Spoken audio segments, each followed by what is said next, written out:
Well, it is always a pleasure to catch up with our next guest. Of course, the Orioles and Royals getting set to start a 3-game series tonight in Kansas City.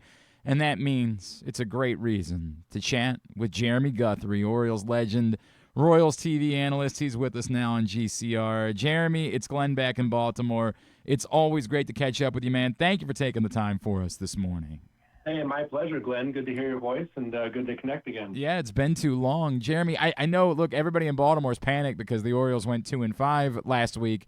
I'm guessing everybody in Kansas City would say, yeah, we'd take that right now. What's going on with the Royals? They would take that. Red alert here in Kansas City. I know Baltimore has tremendous expectations. The Royals are the same, and they have not played well yet. What is, can you define maybe what has gone wrong? This is a team I think a lot of us believed was on the cusp, right? Was ready to maybe make that move towards the postseason. And clearly, and obviously a slow start doesn't change that you're capable of doing that. But what has gone wrong to start the year for Kansas City? Well, let's start with what's gone right. The starting pitching has really been fantastic. The Yankee series was not kind to any of the pitching, including the starters, but overall, they came into that series for top 2 in ERA, top 2 in quality starts. And so the starters have been fantastic. Michael Wacha above all. Seth Lugo has been incredible as well. Up until yesterday, Cole Reagans has pitched very good. And so I think that's the good. The challenge has been the offense, and it just seems like it got off to a little bit of a tough start, and they just haven't been able to get the engine going. It's like, when you have a car and just won't turn over. That's where their offense is. It'll make the noise you want it to make when you put the key in and turn it, and people are going to listen. What is a key? No, you know how it used to be, right? It just won't turn over. They can't seem to find the way to get the big hit with runners in scoring position. They're in the bottom 3 of runners in scoring position, batting average and slugging, OPS, the whole thing. And defensively, they're fine. They're very consistent defensively. Bullpen has been up and down. They lost their closer, Carlos Estevez, who led the major leagues in saves last year with 42. Yeah. They lost him on opening day, and so now you slot everybody in a little bit in the inning later than where they had them anticipated pitching them. And that just hasn't gone particularly well either. The ERA is super high.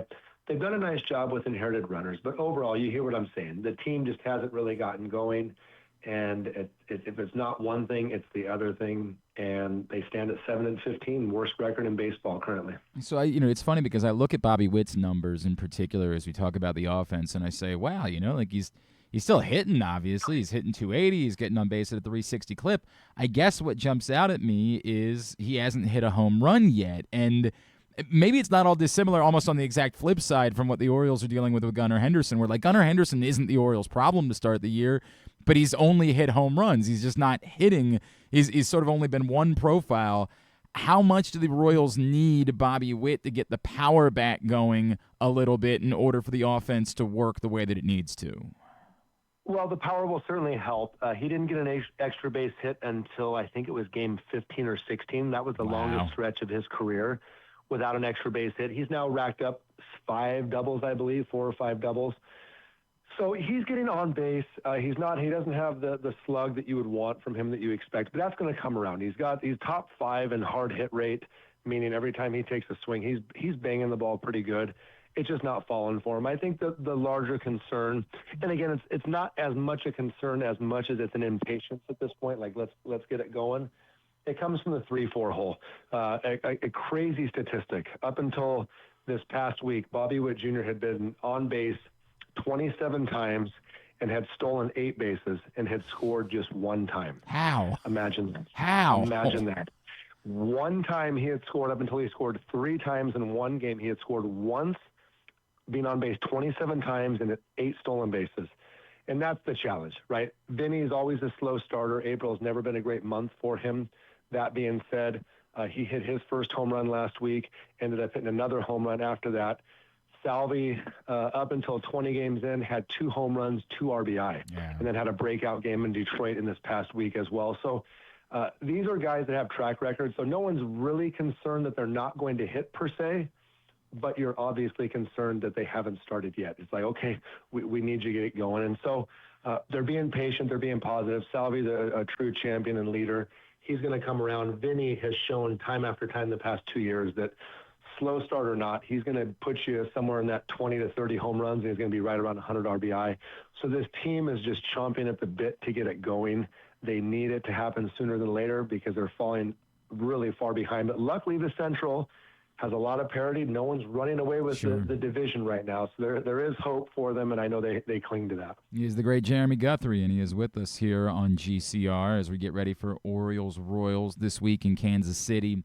Jeremy, I brought up the expectations for the Royals, right? Was it reasonable? Is it still reasonable to you? Again, like 7-15 is not the end of the world.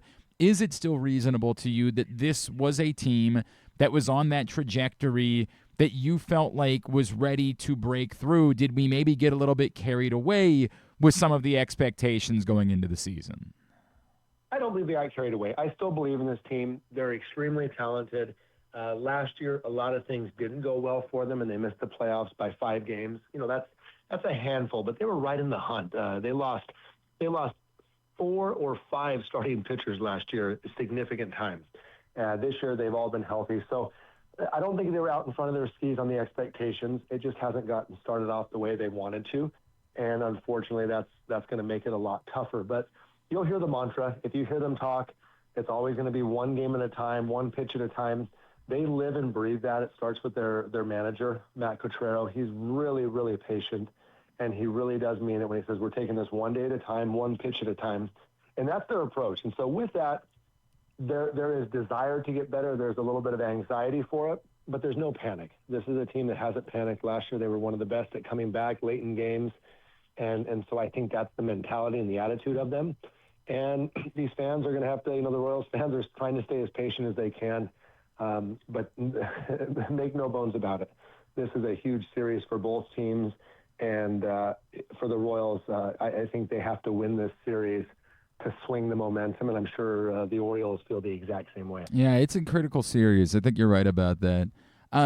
Jeremy, let me ask you about this because I wonder, I know the Royals are struggling in the moment, but I think there's a bit of a jealousy that we're feeling in Baltimore because the Royals were able to lock up Bobby Witt Jr.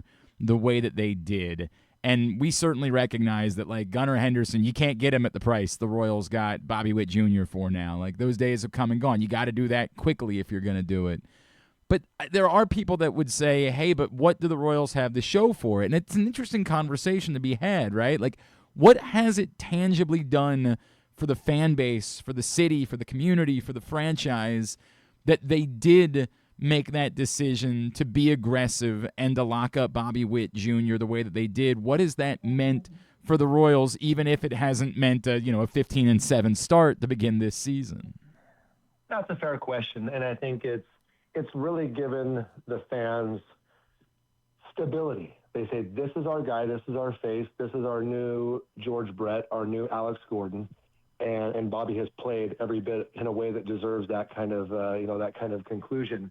But they just know they have him, and that's important to our fans. Our fans, the Royals fans might feel at times that they've seen some big free agents leave, and that's kind of been the track record. I can go back to Jermaine Dye or Johnny Damon back in or the start of my career, and many other kind of big free agents who have left. And so they have the assurity at this point that if the Royals are competing and the team is playing well and deserving of having Bobby Witt, that he's going to be a Royal for the next decade. And that's just a good peace of mind. And I think they feel that Mr. Sherman and the ownership group is committed to winning and to the city.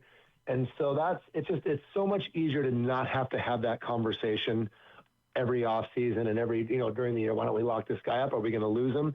It removes a lot of that. And I think that is big for Bobby individually. And I know it's a positive for the fan base and for the organization. Yeah, and I think it's the type of thing that Orioles fans, they've done a little bit. Samuel Basayo and Shane Baz have given out a couple of extensions. But when you have that centerpiece, man, it's just nothing that's sort of like that. It driving people out to the ballpark and knowing that guy's going to be there. Jeremy, I wonder because, we actually have at this point, I guess maybe we could say contemporary. I want to say this the right way, that we're getting further and further away from your career, and I don't want to call you old. I hope that you don't think that's what I'm doing.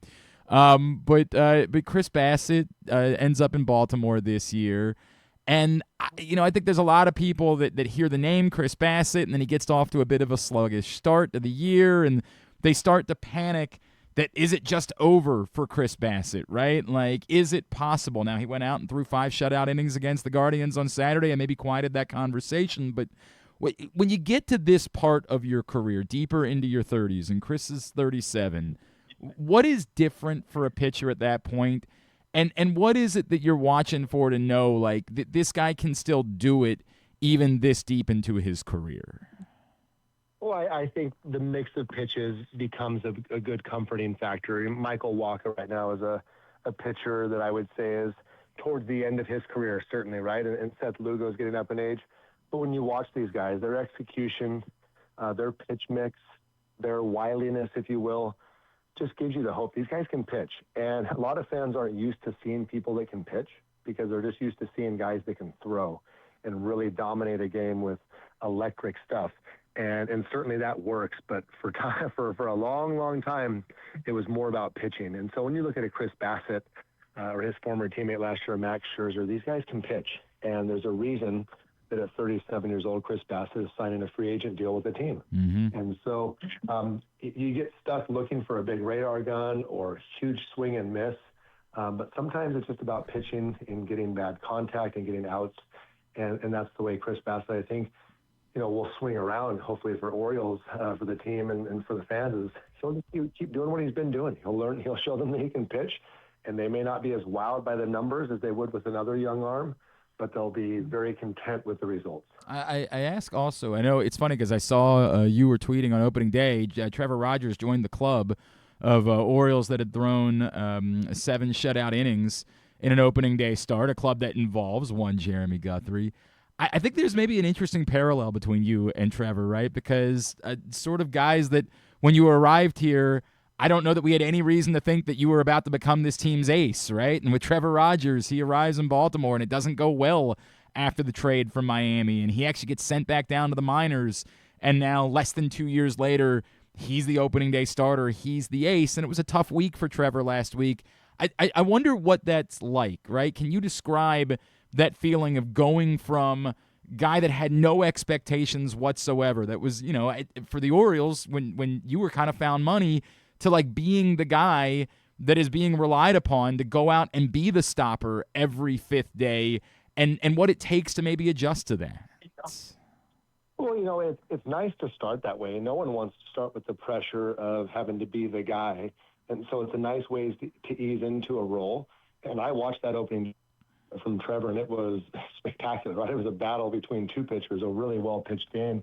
And to see him now establish himself as a frontline starter, a number one, an ace, I think once you get there, you just appreciate the opportunity, you appreciate, and I think the process of it all lends itself to being able to last a little bit longer, right? It's not like this just I'm going to show up and be nasty all the time, but you have to really work for it. You appreciate it, and you continue to work and never get complacent in your preparation and what you're doing. So I think, for the Royals to go out and make that acquisition and find that kind of arm, I know for a fact they didn't think anything like that when they got me. It just was an opportunity to get a young arm and I wasn't even that young. I was 27 years old as a rookie, but I was really grateful for everyone throughout the organization that had seen me and said, put in a good word, said, hey, we should give this guy a chance. And then, to start 3 opening days in Birdland and have that opportunity was just well beyond what I would have expected. And I hoped every day just to give my best. And that's what I tried to do in Baltimore was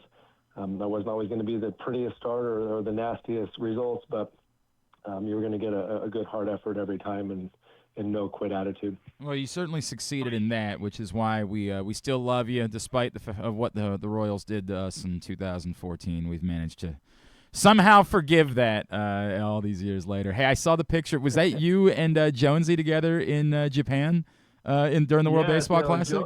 Jonesy and I have been all over the world together. He lives in Spain, of course, as you know. And me having lived in Spain for 2 years as a missionary, as a 19-year-old, I go to Spain every year at least twice.